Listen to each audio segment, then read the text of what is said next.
Good morning students. आज हम 9th class के एक नए चैप्टर की शुरुआत करने के लिए जा रहे हैं जिसका नाम है पॉलिनोमियल्स। हिंदी में इसे बहुपद कहते हैं।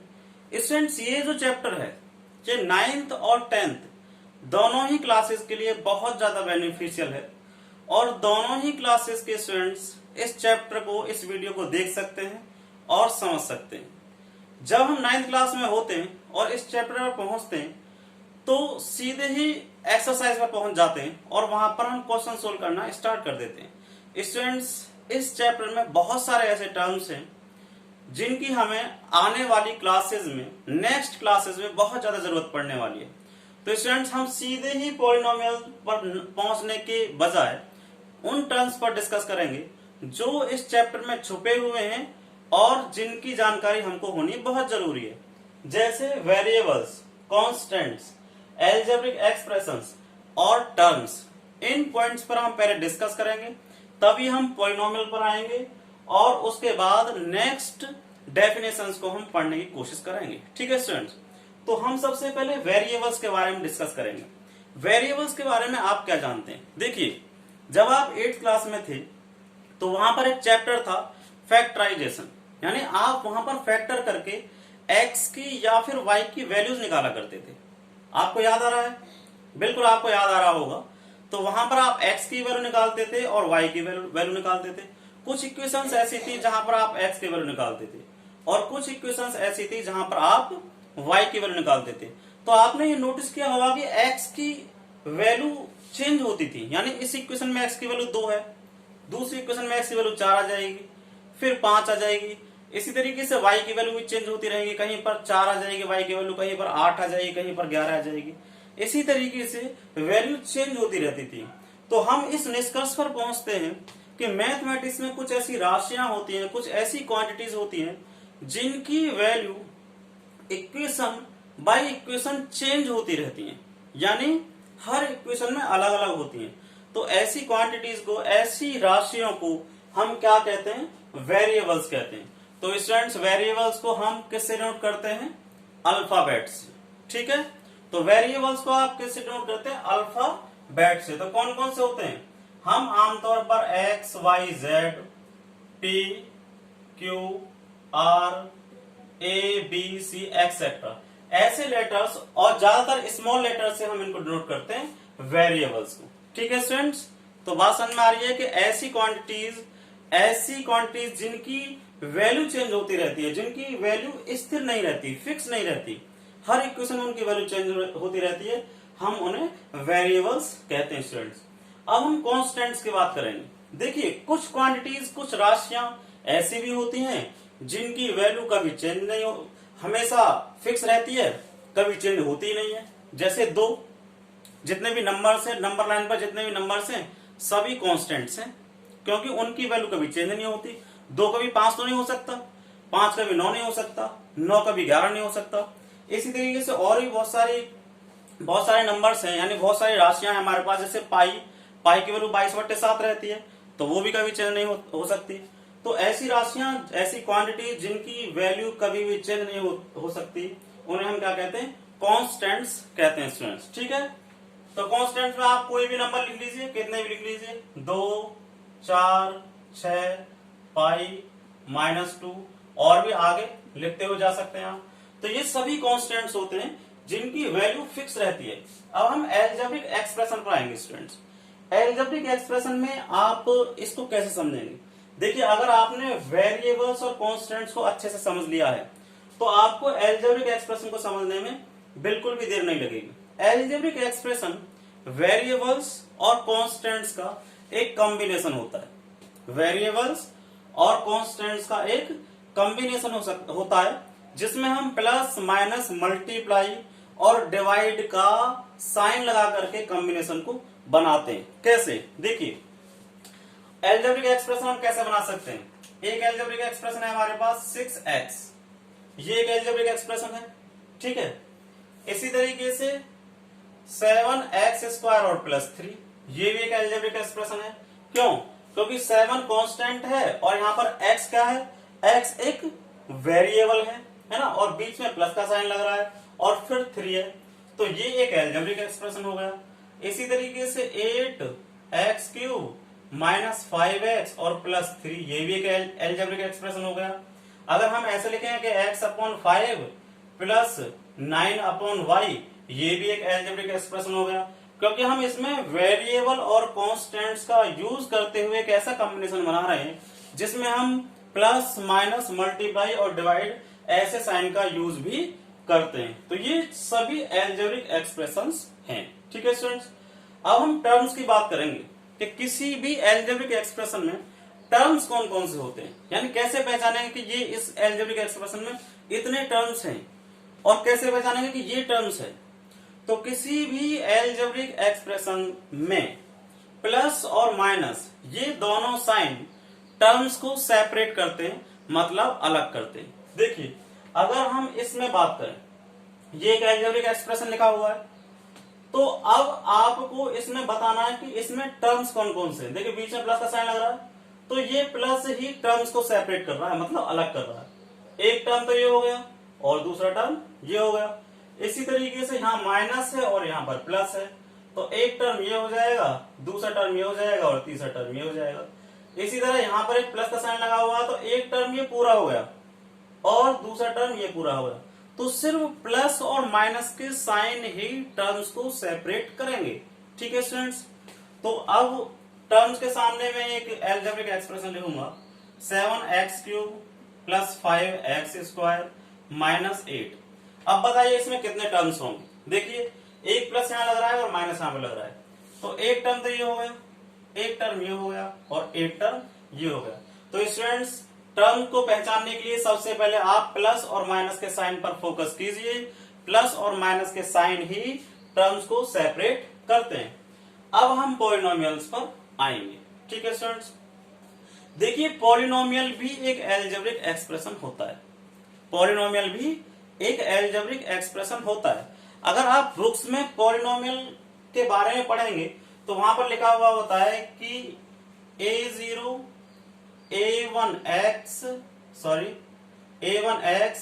Plus a2x² plus a3x³ plus dash dash plus an और x की पावर n।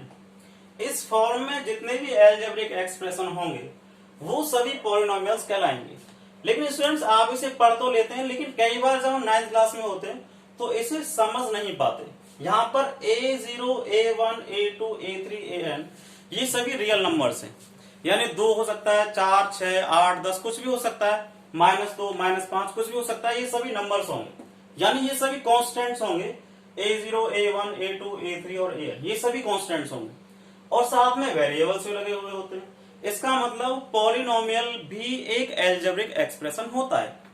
लेकिन पॉलिनोमियल में और एल्जेब्रिक एक्सप्रेशन में फर्क क्या है, हम उस अंतर को जानना चाह रहे हैं जो पॉलिनोमियल और एल्जेब्रिक एक्सप्रेशन को अलग करता है। अगर हमें वो बात समझ में आ गई तो फिर पॉलिनोमियल भी समझ में आ जाएगा कि पॉलिनोमियल कैसा होता है।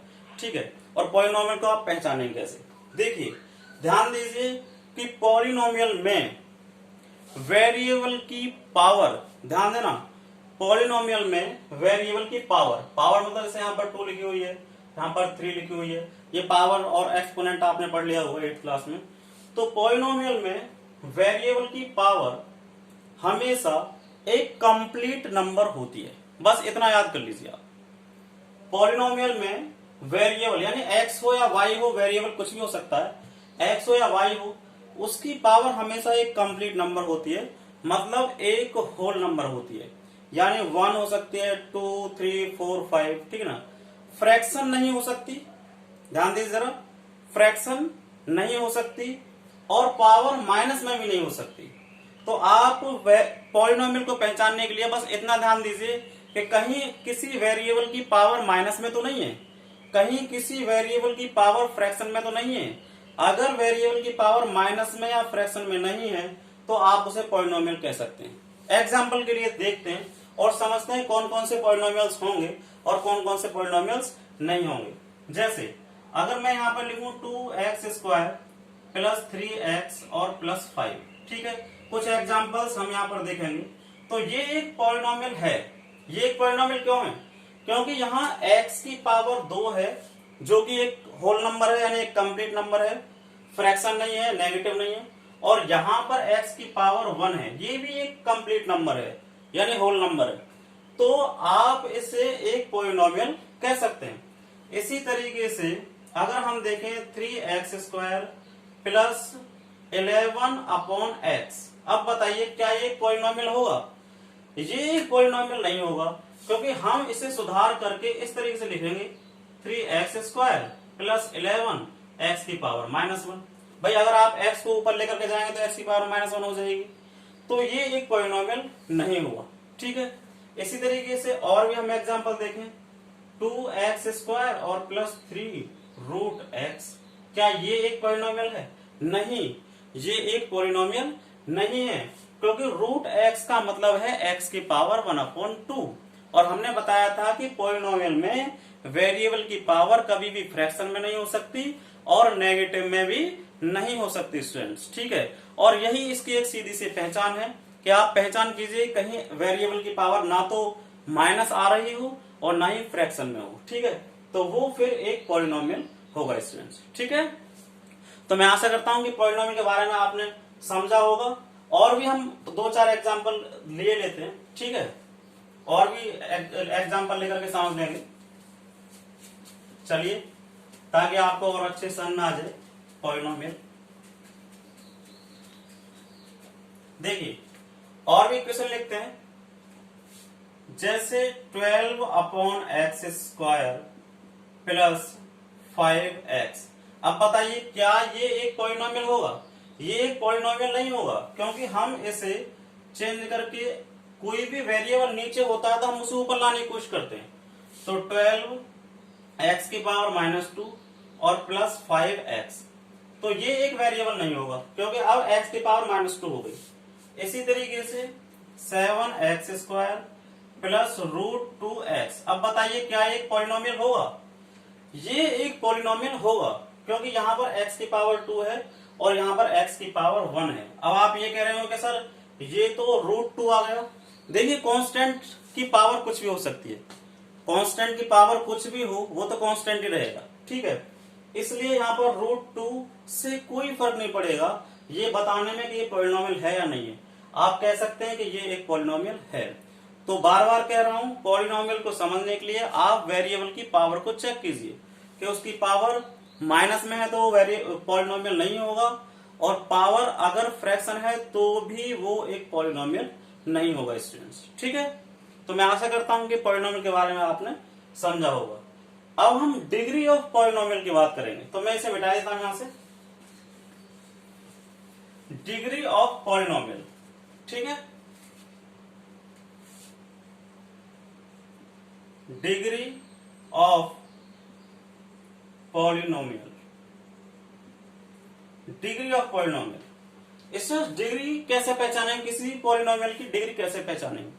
सीधा सीधा सिंपल सा फंडा है, आप उसे समझ लीजिए, डिग्री ऑफ पॉलिनोमियल आप पहचान लेंगे। ठीक है, देखिए किसी भी पॉलिनोमियल को आप चेक कीजिए कि वहां पर वेरिएबल की मैक्सिमम पावर क्या है। जो मैक्सिमम पावर होगी वही डिग्री ऑफ पॉलिनोमियल है। ठीक है, कैसे? मान लीजिए हमारे पास एक पॉलिनोमियल ये लिखा हुआ है 8x² plus 5x³ plus 7x और -8। ठीक है, ये पॉलिनोमियल लिखा हुआ है। तो आप देखिए ये पूरा पॉलिनोमियल x में है, पूरा पॉलिनोमियल x में है।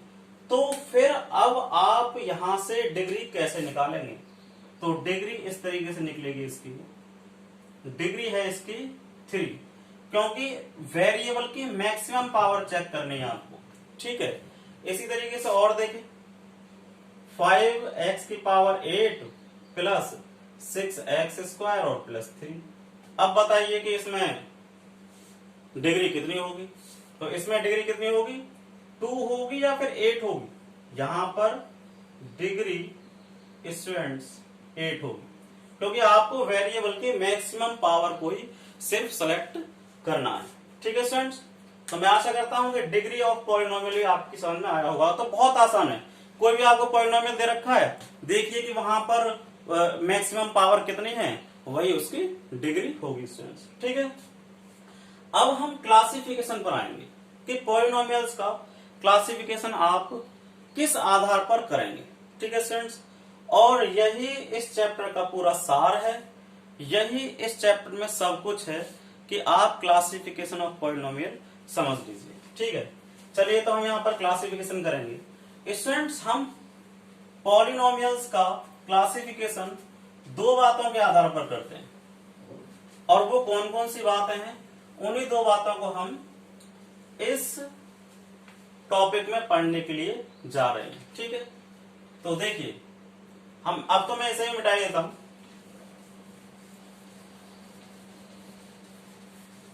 ताकि थोड़ा समझ में आ जाएगा, साफ भी हो जाएगा। ठीक है, तो पॉलिनोमियल्स को फिर से लिख देता हूं, कोई बात नहीं है।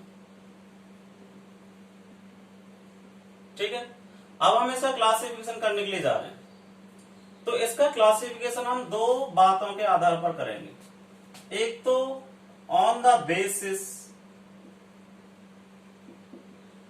ऑफ टर्म्स, ठीक है, नंबर एक, और नंबर दो है ऑन द बेसिस ऑफ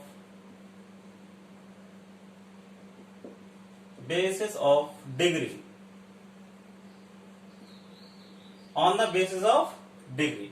ठीक है, तो टर्म्स के आधार पर हमें क्लासिफिकेशन करना है और डिग्री के आधार पर हमें, यानी कितने टर्म हैं, कितने टर्म हैं। अगर किसी पॉलिनोमियल में सिर्फ एक टर्म है तो हम उसे मोनोमियल कहते हैं। ठीक है, तो देखिए सबसे पहला तो हो जाएगा मोनोमियल। मोनोमियल एग्जाम्पल के लिए हम इसमें 6x एक टर्म, दूसरा 5x², इसी तरीके से और भी कोई एग्जाम्पल ले सकते हैं, 5y, ये सभी एक एक टर्म है, इसलिए हम इन्हें मोनोमियल कहेंगे स्टूडेंट्स। ठीक है, दूसरे पर आते हैं हम। मोनोमियल के बाद कौन सा आएगा, बाइनोमियल। ठीक है, बाइनोमियल, बाइनोमियल में कितने टर्म होंगे, 3x² + 2, जैसे दो टर्म, ये एग्जाम्पल लिखे देते हैं हम। इसी तरीके से 5x² + 7, ये सभी एग्जाम्पल है। ठीक है, इसी तरीके से अब आता है ट्राइनोमियल। ट्राइनोमियल, ट्राइनोमियल में कितने होंगे, 5x² + 3x + 7। ठीक है, इसी तरीके से 6x² - 8x और +5, ये सभी ट्राइनोमियल है। ठीक है, तो हमने साथ में एक एक एग्जांपल भी इनके रख दिया है कि मोनोमियल में सिर्फ एक स्टेप होगा। ठीक है ना, यानी एक टर्म होगा, एक टर्म है ना। इसी तरीके से बाइनोमियल में दो टर्म होंगे और ट्राइनोमियल में तीन टर्म होंगे स्टूडेंट्स। ठीक है, बहुत आसान है, कुछ भी ऐसा नहीं है कि जो समझ में ना आए। अब हम on the basis of degree, degree के बेस पर, डिग्री के बेस पर पॉलिनोमियल का हम क्लासिफिकेशन करने के लिए जा रहे हैं। तो स्टूडेंट्स इसमें भी हम ABC कर लेते हैं। ए, तो इसमें जो सबसे पहला होगा वो होगा लीनियर पॉलिनोमियल। लीनियर, लीनियर का मतलब है कि यहां वेरिएबल की पावर सिर्फ एक होगी। ठीक ना, अब हम डिग्री की, यानी वेरिएबल की मैक्सिमम जो डिग्री होगी वो एक होगी। अब ध्यान दीजिए कि हम डिग्री के आधार पर इसका क्लासिफिकेशन कर रहे हैं। टर्म कितने भी हो सकते हैं। एग्जाम्पल के लिए 7x और +5, तो यहां पर x की जो डिग्री है वो सिर्फ 1 है, x की मैक्सिमम डिग्री। अब हम आगे बढ़ते हैं। लीनियर के बाद कौन सा आएगा, क्वाड्रेटिक। ठीक है, क्वाड्रेटिक, क्वाड्रेटिक थोड़ा गलत हो गया, सॉरी, क्वाड्रेटिक। अब क्वाड्रेटिक में x की, यानी वेरिएबल की जो मैक्सिमम पावर होगी वो 2 होगी, चाहे फिर टर्म कितने भी हो, जैसे 7x² + 5x और -9, ये एक एग्जाम्पल के लिए हमने लिख दिया है। तो यहां पर जो x की मैक्सिमम डिग्री होगी वो 2 होगी। इसी तरीके से ABC। अगली है क्यूबिक, क्यूबिक पॉलिनोमियल। ठीक है, क्यूबिक यानी x की यहां पर जो मैक्सिमम डिग्री होगी, मैक्सिमम पावर होगी, उसे हम क्या कहेंगे, क्यूबिक पॉलिनोमियल। ठीक है, तो एक एग्जांपल लेते हैं, 9x³ plus 8x² plus 3x और प्लस 5। ठीक है स्टूडेंट्स, तो इस तरीके से ये पॉलिनोमियल का क्लासिफिकेशन था कि on the basis of terms और on the basis of degree. ठीक है स्टूडेंट्स, तो इस तरीके से आप इनका क्लासिफिकेशन कर सकते हैं। हालांकि इसमें एक और आता है, कौन सा आता है, कांस्टेंट पॉलिनोमियल। इसमें आप एक और रख सकते हैं, कांस्टेंट पॉलिनोमियल, कांस्टेंट पॉलिनोमियल। अब ये कांस्टेंट पॉलिनोमियल कौन सा होगा, जिसमें कोई वेरिएबल नहीं होगा, जैसे 7, 8/3 और 8/5, 11/6, जिसमें सिर्फ कांस्टेंट होगा, तो इसे हम कांस्टेंट पॉलिनोमियल भी बोलते हैं। ठीक है स्टूडेंट, तो ये पॉलिनोमियल्स का क्लासिफिकेशन था। तो स्टूडेंट्स, मैं आशा करता हूं कि ये जो क्लास है आपकी समझ में आई होगी, और मुझे उम्मीद भी है कि आपने इसे समझा भी होगा। ठीक है स्टूडेंट्स, और अगर ये क्लास, ये लेक्चर आपके समझ में आया हो तो स्टूडेंट्स इसको आप सब्सक्राइब भी करें। ठीक है students, thank you and have a nice day.